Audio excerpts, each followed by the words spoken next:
Hey, Kay, no, come on, man. I feel like I'm gonna break this damn thing.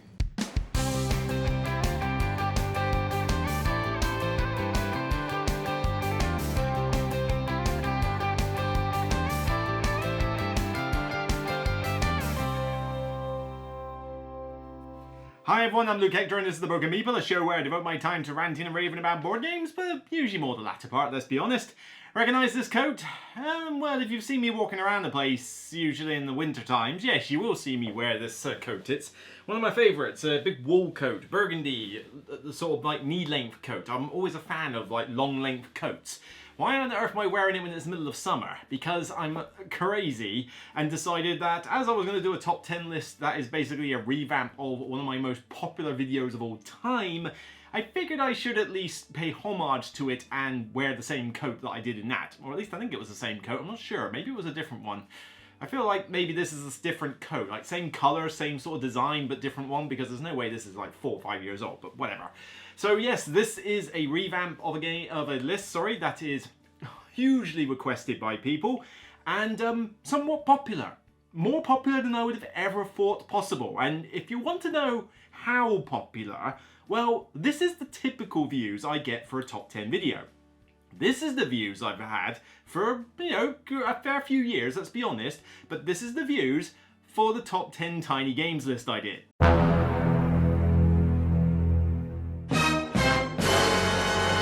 Holy Yeah, it's a little bit insane, isn't it? I have no idea why, if it's just a freak algorithm thing, or whether everybody is just clamoring to know about pocket-sized games. I don't know. They do seem to be quite popular when you look on Board Game Geek and that.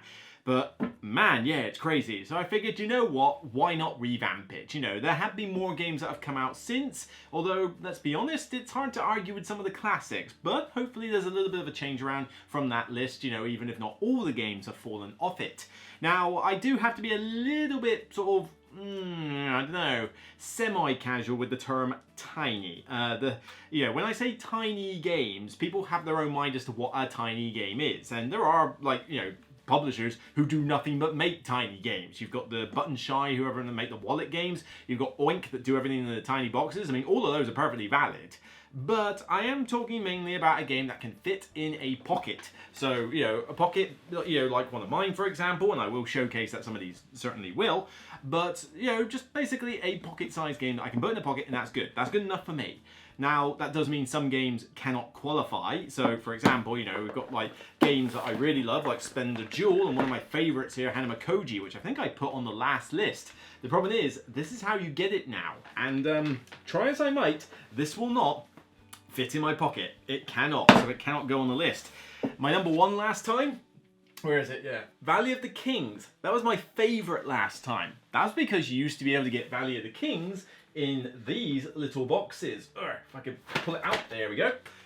So, if it was like this, it totally would be a tiny game, because it easily fits in the pocket.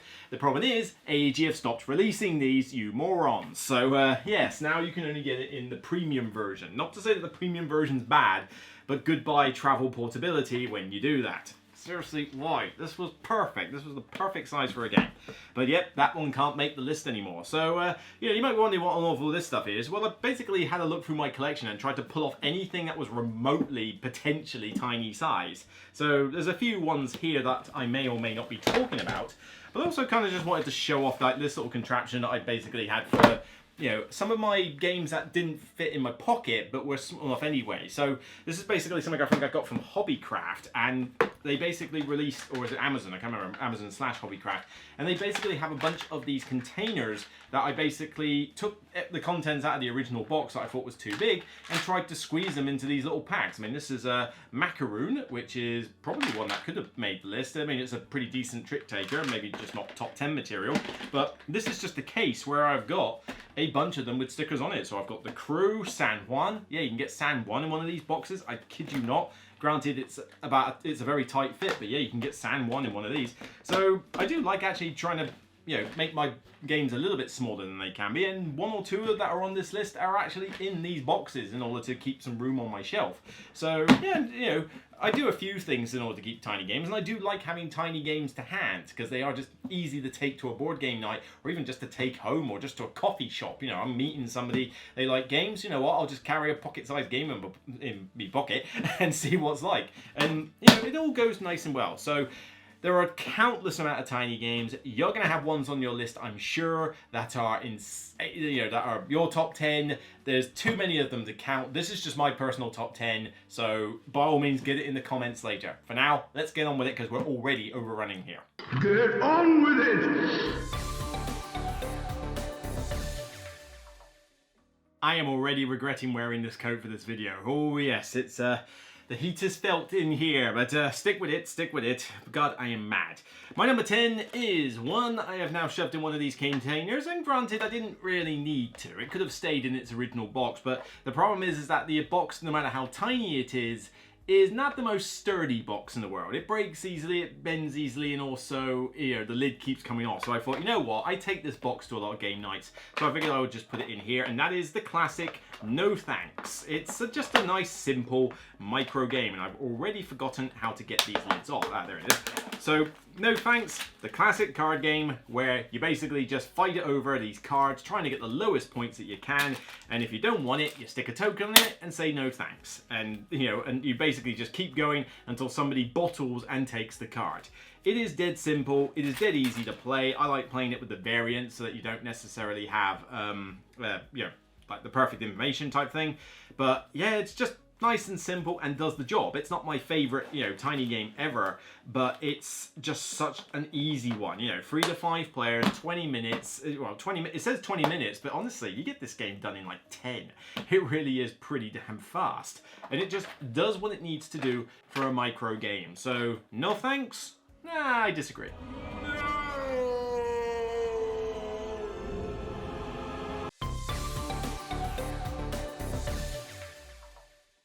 My number 9 I don't actually own, mainly because two-player games are a little hard to get to the table, and this one was even harder for me to get to the table, so I just decided, you know what, I can recommend it, it's just not one that I personally own. This is a two-player abstract game, and this is basically kind of like something that you want to scratch that chess itch. This is a good one to go for, even though, there are some subtle differences. This is the ever-popular Hive. Hive, you can get in a pocket-sized one, I believe, but I would honestly think the normal size one that you can get these days still works, because even if you think the box itself may not necessarily fit in your pocket,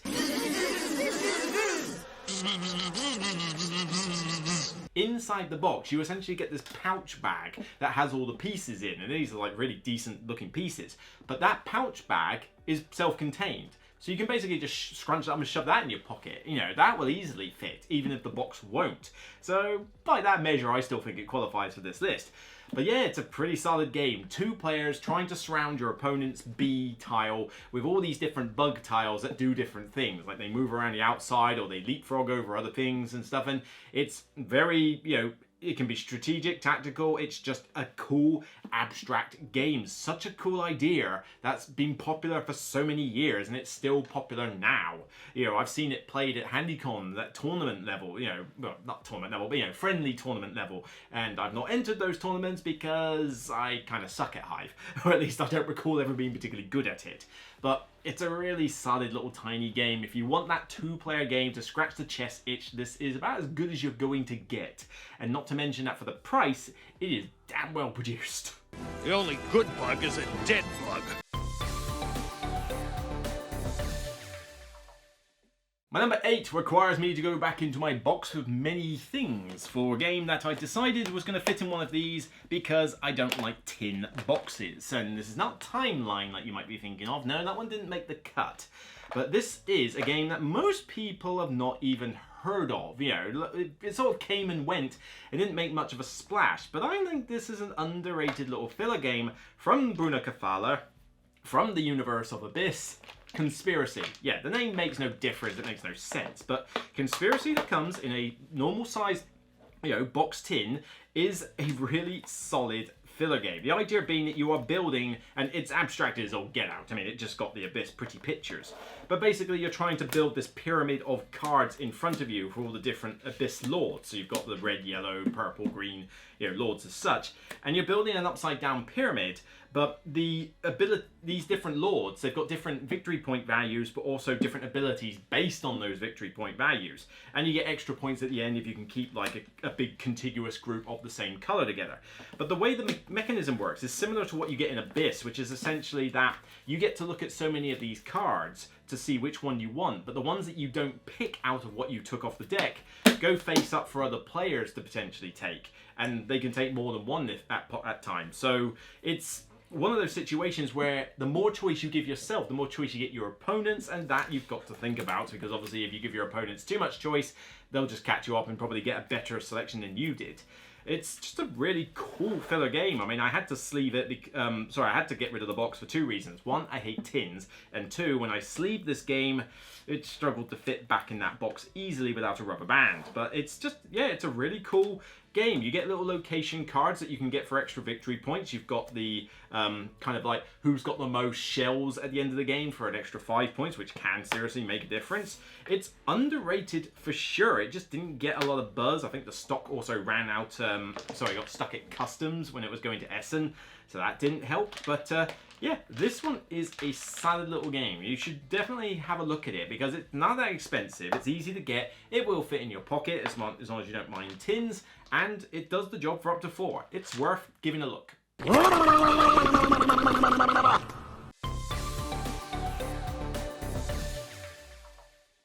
One thing I will say about these weird containers I have is that they do actually fit in my pocket. So even if the box might be slightly bigger as a result of this, it's still enough to fit in my pocket, so it does for me. And like I say, some of these games before would not fit in your pocket. This one though definitely fits in my pocket, and I have not put it in its own separate game, despite the fact I need a rubber band in order to keep it in one piece.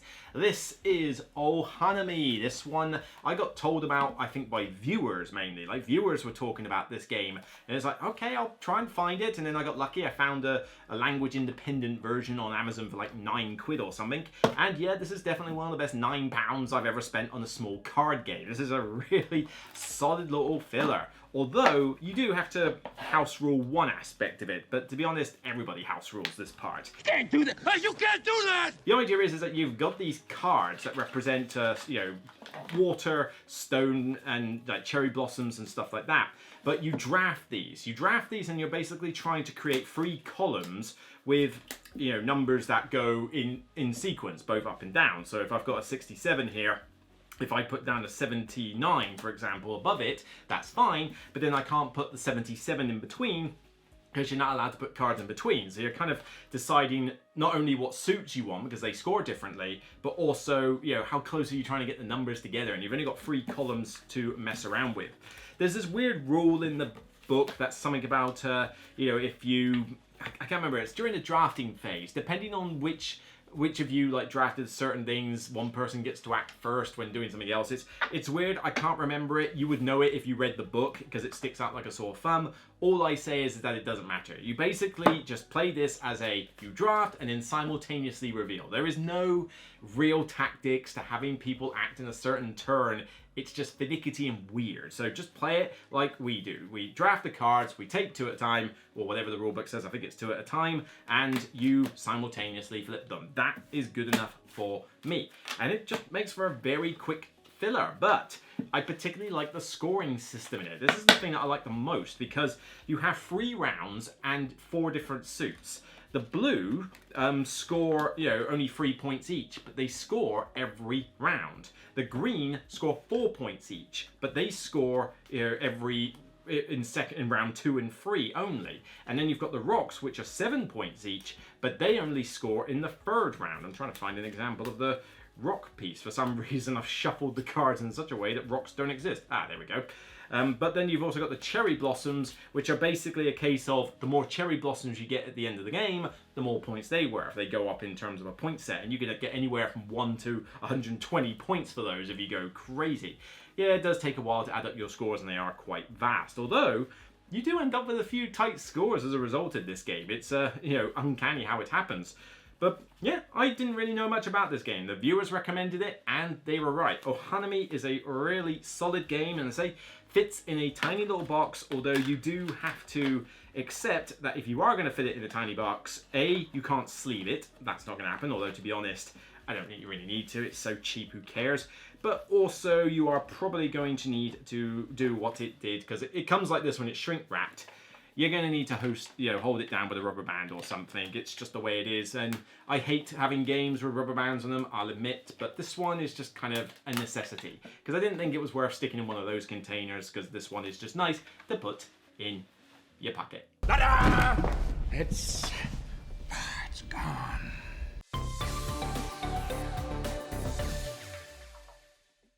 My number 6 is hated by a lot of people. It's also loved by a lot of people. Yeah, this is a pretty divisive game, and it's kind of hard to call it a game per se. I mean, it is technically a game, but some will argue that it's just basically a random fest, and it kind of is.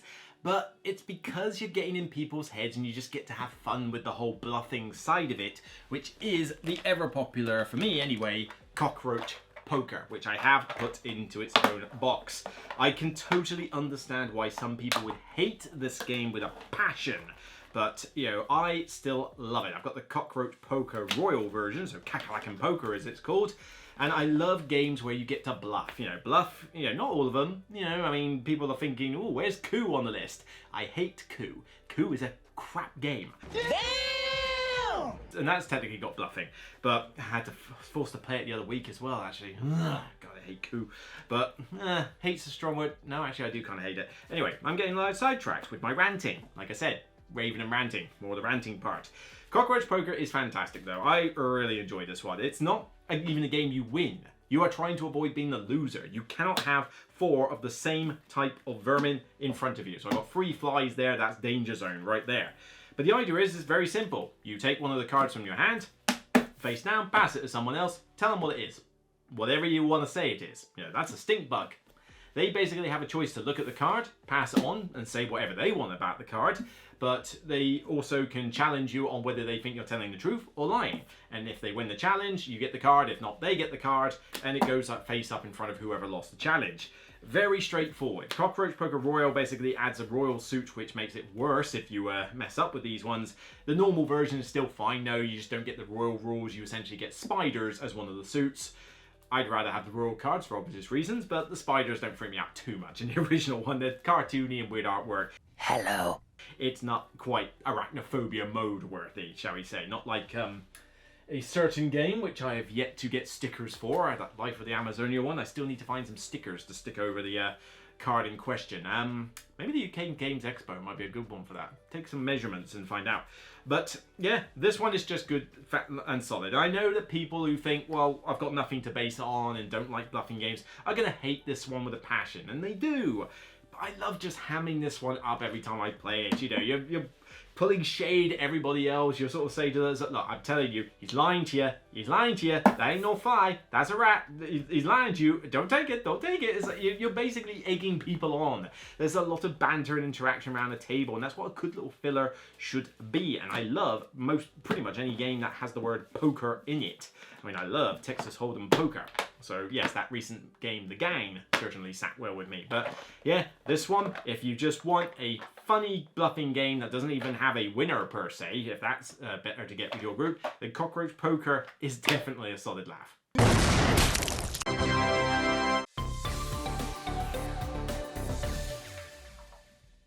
Number 5, pick your poison. Because there is so many of these things, it's kind of ridiculous. You literally can just pick whatever you fancy. I mean, I've been recently playing a Jabba's Palace version with a friend.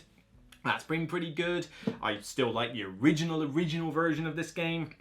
But I also particularly like the Infinity Gauntlet version of this game, and the Batman version, which you can't get anymore. All of these versions are still great because essentially it's still the ever popular, the ever great Love Letter. And yes, I've managed to get some card boxes to put some of my micro games in instead of their weird pouches and stuff. And here we have Love Letter and we have Love Letter Infinity Gauntlet, and I can put both in my pocket without a problem. That's how small these ones are. But yeah, how can you argue with the original classic of Love Letter? It came out in 2013, the original one, and it's still to this day ever popular. And I still like playing it. I mean, it's got a little bit of bluffing, it's got a little bit of deduction. Yeah, there's a decent luck factor to it, but it's meant to be a micro game at the end of the day. But it's really easy to teach. It still has some cool interaction with players. And when you buy the alternate versions, you get some little tweaks to the rule. I like this Infinity Gauntlet one, which actually has it as team like all v1. So one player plays Thanos, everybody else plays the Marvel superheroes, and the idea is that using Love Letter rules, you have to try and, beat Thanos, a bit like how you make someone out or eliminated in the original game. You've got to try and do that to Thanos as a team. So you've got to coordinate with each other what kind of cards and what plays you're going to do, whereas Thanos has powerful cards and is slowly getting the Infinity Stones to try and win as an outright win condition, assuming he doesn't just eliminate you anyway. I hope they remember you. It's just a really solid version of the game. I do highly recommend the Infinity Gauntlet version, especially if you're a gamer that still likes Love Letter, I think. But even just bare bones original one, I still enjoy Love Letter. Still, pick your poison. If I had the Batman one still, I would have it, but yeah, good luck trying to find that one cheap. I'm just perfectly fine with having a couple of good, solid Love Letter ones. Although I must admit, the new Jabba's Palace Love Letter, my friend has that one. That's a bit better than I thought it would. I thought that was just going to be a cheap knockoff with Jabba's Palace, artwork on it. And it's like, actually, no, for a Love Letter game, it's actually pretty decent and sort of different in its own right. But yeah, just pick which one you like. This game still does the business, even after over a decade. It's bringing love. Don't let it get away. Still surviving in this coat, don't worry, still surviving. It's kind of helped that I do have a rather large ice drink of squash nearby, I must admit. It has got a bit cooler tonight though. I think I've chosen a good night to do this. But this is another pocket-sized game and I have been raving about this one. This one I think is a Taiwan board design, I think did this one originally. And it's had a new version, an Americanized version. I don't know exactly how big that box is. I think it's still small enough to fit in your pocket, so I think this still counts. But if you're able to get the original version from Taiwan Board Design, vegetable stock is a great micro filler. This just does everything it needs to, on the box. It does what it says on the tin, no more, no less, but what it does is perfect for a micro game. 2 to 6 players, so caters for a wide range of players. 10 to 15 minutes, nice and short, and that's including the teach. It really is that quick. And it's just 6 rounds, very straightforward. You've got a couple of bonus cards for variants if you want to throw them in, but mainly it's just a straightforward market game. And yeah, I don't normally go for market games, but this is a bit different than your average market game. You essentially have 5 of these, line graph charts showing the value of particular veg. So we've got eggplant, corn, tomato, carrot, and broccoli, because broccoli is usually hated by a lot of people, so it's probably got low value. I'm fine with broccoli, but especially if you do Asian spiced version, anyway, I'm getting sidetracked. Cooking, I've only just cooked myself a meal. But the idea with this game is that you basically have several rounds where a bunch of these cards are laid out face up. You take it in turns, different turn order each time, to take one of the cards. You move the respective vegetables up on their value based on the number of symbols, but if they get to the very top, they crash back down to 0 and they have to go back up. This bloke won't haggle. Won't haggle? By the time you're done with the game, I believe it's 6 rounds, you will essentially have 6 cards in your hand that you then look at all the different prices, total up what's in your hand, and work out who's got effectively the most money out of the vegetables. That's all it is. Straightforward, simple, but there's good, it does what it needs to do. 2 to 6 players, very short, very easy, very colourful, very clear graphic design, very, a micro game. But there's also some cool tactical elements to it, because depending where you are in the turn order, you've either got first dibs, or you've got the one that, slight rule change, sorry. It's not when you take the card you move the prices, it's the last one in the group when you leave the card you move the prices. So the last one going, it's that cool mechanic that I really like in stuff like Pioneer Days. But this means that if you go last or second to last, you're kind of thinking, well, these are the cards that are left. If I take that, that's a bad example. If I take this one, then corn is going to skyrocket in value. Well, do I have a lot of corn? I'm not sure I want to do that. Well, okay, I'll take the corn, but Wasn't exactly collecting it, but then broccoli goes up a little bit more. Oh, that's cool. That's not too bad. I have some broccoli in my hand. I could do with a bit more on that. So you've got these little decisions to make when you're like last in the round, and everybody gets a chance to, typically in a 6-player game, which is why this is best played as a 3 or 6-player game, I feel, because when you play 3-player, you get enough rounds that everybody takes their first turn twice, and if you play it with a full complement of 6, everybody gets to be that situation once. Game still takes a short amount of time regardless. When you play with different numbers, it does slightly unbalance the turn order side of things, because obviously 5-player game, somebody gets to go first twice. Just make that your youngest player or your brand new game or whatever. It doesn't really bother me. It's a small micro game at the end of the day, but for what this box is worth, for how cheap it is, I could not stop raving about this game when it came out, and I'm pretty certain I did a review of it and gave it possibly top marks. I might have given it 9 or a 10 out of 10, because when it comes to what, you know, fulfilling its objective, it does what it set out to do just about pitch perfect. Oh, he sounds dreamy.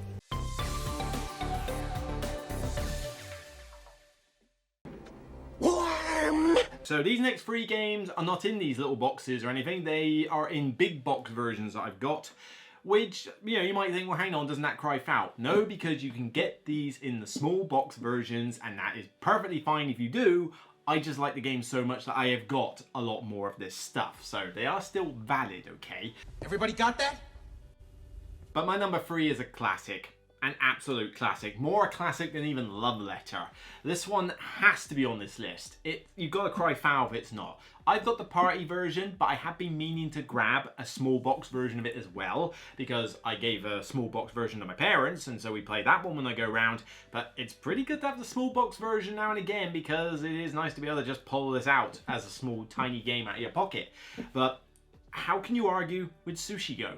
Sushi Go, the classic quintessential gateway drafting game. This just works in all situations. It works for gamers as something light and fluffy. It works for non-gamers. It works for my parents. It works for my niece and nephews. I even bought the party version for, you know, actually, I think I'm not sure I bought them the party version. I think I got the party version, but I certainly bought them the small box version of it across the whole family, because it just goes down so well and it's so easy to play. You know, even my parents can play it. I usually kick their butt every single... Actually, I don't know. My dad can beat me at it. Mum never. But, bless her. But, you know, this one is just a classic. You know, I love my 7 Wonders with all expansions and stuff like that. Well, I got 2 of them, but you know what I mean. You know, I like having these slightly more meaty drafting games that are still light-ish for a gamer per se, but they're not really gateway games. Like, everybody who says that 7 Wonders is a gateway game is off their friggin' head. Sushi Go, perfect. It's a gateway game through and through. It's an essential game. Like, you've got to have it in your collection. I'm not sure if I'll do a top 10 essential games list, because that's kind of a weird one to do, but I know I did one ages ago, but it is kind of odd to say what's essential. But, you know, screw it for this list. I'm saying that this one is essential. It's got to be in your collection. Sushi Go. It just fits so many demographics and is such a superb little drafting game that is perfect for your pocket. Obviously not the party version, that's a big tin box, but just the normal box for Sushi Go, where you just take out the cards and use those with the normal desserts. No weird shuffling or organization that you've got to do, nice and quick. It's, again, one of those pitch perfect games that you've got to have as a tiny game. It, you know, caters for different player counts nicely. I think it's 2 to 5 from the original box. I don't think it does 6. I think it's 2 to 5, and it just does everything it needs to do for a light drafting game. I mean, I can't think of another drafting game that is this light, this easy, and this much fun compared to it. I know there's probably 1 or 2 that exist out there, but this one's definitely my pick. Welcome to a city sushi. Can I take an order, please? Right, my number 2 is not a cheat. It's not a cheat. Yes, granted, for a while, you can only really get this in a big box version. Usually some kind of ultimate edition, which isn't obviously pocket size. But you can still, in some places, get it in its tiny box version, which easily fits in the pockets. It's quite nice and thin. I also know from the designer or publisher themselves that this will come out as a retail-only, base game-only standalone box at some point, which they've no reason to make the box stupidly big because it fit in the small box last time. This is innovation. Innovation is a fantastic 2-player abstract card game. It's not an easy one to teach to new players, and certainly with the expansions, with the Ultimate Edition that I've got, They rarely see the light of day because new players just cannot deal with the expansions, and rightly so, because it is quite an obscure type of game.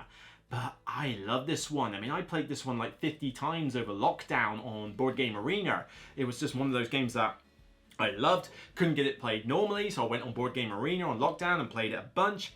I might even do that again some more, actually. I mean, I've been playing a lot of Ark Nova on Board Game Arena with a friend of mine, you know, so maybe it's time to do some innovation on there again as well. But it's just a great abstract game. This idea that you're going through the different technology decks, and each one has its own unique set of abilities and a bunch of symbols. And the idea is that when you trigger these abilities, some of them you force your opponent to do as a shared thing, and others you force your opponent to do as a negative thing, depending on how many symbols you have against what, you know, how many their symbols have. But as you go through the technology, some symbols become obsolete, new ones start appearing. You might be able to skip an age, you might have to junk an entire age in a new version. And as you go through the different ages to get further and further along, you've got all these really obscene powerful cards that do really cool effects, like potentially reset the game at times. And there's multiple ways that you win. You either draw out the decks and win on points, or you get so many dominations, or whatever they're called, achievements, I think, in the new version, which is basically having a certain amount of points and being better at a certain age. Or you can get one of the later cards that has an I win condition and just fulfill that condition. There's a lot of cool tactical crafting stuff you can do in this, and it is not a strategy game. You cannot play this as a strategy game. It's impossible, because you gotta make good with the cards you find, and sometimes you won't necessarily draw what you like. There's the luck aspect to it for sure, but the better player will usually beat out the player who's not that good at it, usually because they're able to do cool stuff with the cards that they have, or they know when they think, right, these cards aren't doing well, I need to draw into the higher cards and build myself up, take the hits for a little while, you know, get to that level, and then, you know, but then there may be a time when you find an ability that is really going to screw the opponent over, and you need to spam it if necessary in order to bring them down a notch so that you can build up again. There's just so many cool stuff that you can do. And I remember one game I played on Board Game Arena against a French bloke. I'm still so proud of this. It was like, I think he had like 5 achievements to my 1, or to my 0 maybe. Like, he was absolutely trashing me. He only needed 1 more to win, but I was able to hold him off for all the different ages, for all different effects. I was able to just get enough to stop him doing that particular achievement. Usually either by junking it, or maybe I achieved them, I can't remember. But I got to the very end and then worked out a way that if I did this ability, our scores would invert so that I'd be ahead, and I'd be forced to draw out the deck, and so I ended up winning on points, even though he had way more achievements than I did. Ah, smug mode. I still really enjoy this one, and yes, if you can get it in its pocket version now, then great. If you can wait for them to bring out a pocket version eventually, then great. It's still one that I'm putting on this list. I'm going to allow this. And then finally, for my number 1, I apologise if you can hear kids outside. That's the problem with summer. They won't go to bed early enough. Kids and footballs, I hate them. But, you know, this one, yeah, it's definitely my number 1. I mean, it was on my list last time, and it was pretty high up. But if I'm going to think, okay, I've got to think, not only which one do I like a lot, and I probably like Innovation more than this one in terms of a game to play, but I got to think, right, ease of getting it out, ease of teaching it, ease of, you know, how big is the size of it? Can you get it now? Can you expand it later if you don't want the pocket version? This one is just a great little 2-player deck builder called Star Realms, which, yes, I have a big box downstairs with a bunch of cards and sets in it, which is, like I say, overkill. I wanted all the solo and co-op stuff in it, and I just wanted cards, because I love the game. But yes, you can just buy a small tuck box version of it, which just has 1 set of the cards in it, and that will easily fit in your pocket. It does the trick nicely, and you can be satisfied with that. And then you might buy one of the other small box sets. I think you can get the normal base set and then whatever Colony Wars was or something like that, and that can come in its own little box. And then you can either mix the two, or you can just keep them separate and just decide which one you want to bring in your pocket next time. It's just a superb 2-player deck builder. The artwork is beautiful, it's so colourful, the rules are quick's deck builder, play out all your cards, buy cards, you know, of different factions, get more powerful stuff, defend against the opponent as he's trying to whittle your life down. And I know a lot of people like sort of go, well, I don't need Star Realms anymore, I have Star Wars, the deck building game. Check out my review of that one, because I have reviewed it, and yes, I'll admit, Star Wars, the deck building game, is a great game. It really is a great game. But I prefer Star Realms. The Star Wars one has a few extra rules in it. It takes longer to play by far. It's not as easy to teach and sort of get played as the other one is, and you can end up in a situation with Star Wars 1 where the opponent just really has no chance, and the opponent might have got super lucky and you've just got to go through the motions. Whereas Star Realms, yes, you can have a situation where you think, yeah, there's no way I'm going to win this, but then the game's kind of over. Like, it doesn't drag out too long when you are in that kind of no-win position.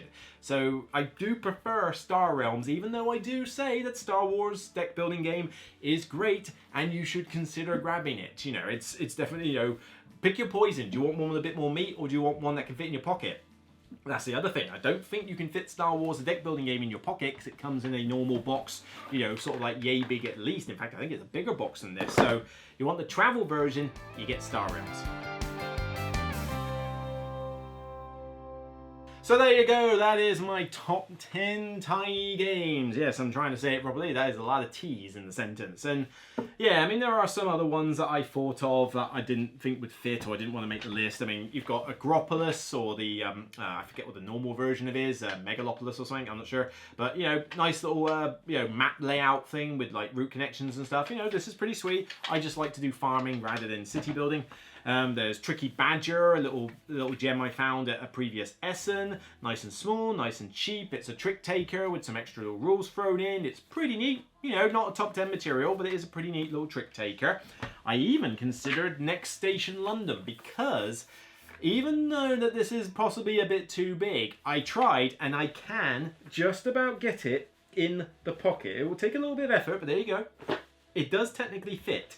The only thing is, this is a big coat with rather big pockets. I feel like this one might be just pushing the limit in terms of being pocket size, so I decided to make this an honourable mention and not an actual one for the list. But if this can fit in your pocket, then by all means shove this on the list, because it is fantastic. And obviously I've got Valley of the Kings, but things like Hanamakoji and Splendor Jewel, they just will not fit in your pocket. It's not going to happen. I even tried a few others that are in these sets. Let's see, I tried these two. And what else is in here? Point Salad would never fit. Silver and Gold and High Society, good games. They can fit in your pocket, but they're just not top 10 material. I like them, but I don't love them. Herbaceous, I think, can fit in your pocket, but even then, I love it, but I like it, but I don't love it. The Crew, I think the box might be a little too big to fit in your pocket. Those Cosmos-sized games, I think, are just a bit above pocket size. I tried Jaipur and Fox in the Forest, and again, it's been a while since I've actually had the boxes to these, but I have a feeling that they might just be a bit above tiny size. I mean, that's my theory. I think the Fox in the Forest definitely is. Not sure about Jaipur, but I don't know. I was still a little bit skeptical, but it's not helped by the fact that I have them in these containers and not their original boxes, which probably doesn't help. But something that tends to happen with these games is that they start off in a very small box originally, and then when somebody comes along and reprints it, for whatever reason, they always shove it in a bigger box than it needs to be, and I've never really understood why. Is it just the fact that shipping costs have got to a point where like the box size matters, it's standardized sizes and stuff?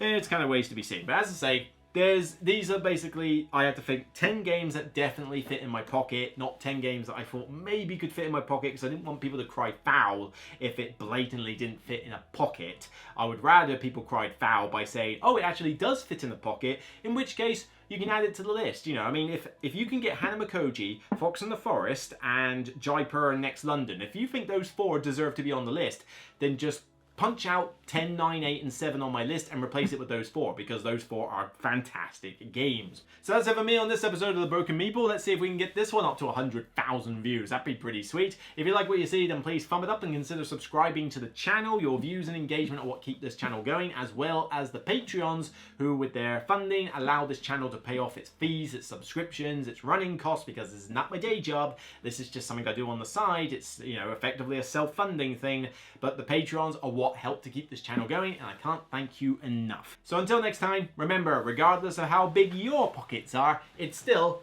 only a game, so bye for now.